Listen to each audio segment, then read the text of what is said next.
Welcome back বস।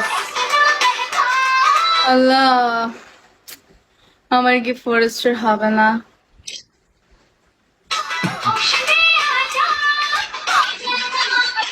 Dollar ভাইয়া welcome. দেখছো dollar ভাইয়া একটু আগে কি মারছে হ্যাঁ, দেখছো? Thank you dollar, thank you so much. Boss বয়া রইছে আমার ব্রোডে আর তখনই মাইরা দিল থ্যাংক ইউ ডলার, পিজ্জাটা। Thank you so much. যদি বস খেলা থাকতো তাহলে তো আজকে পুরা পুরা নুজু একটা আজকে ফাটাফাটি হয়ে যেত। থাকবে না। নুজু আজ থেকে আমার ডলার ভাইয়ের, হ্যাঁ নুজু আজ থেকে আমার ডলার ভাইয়ের।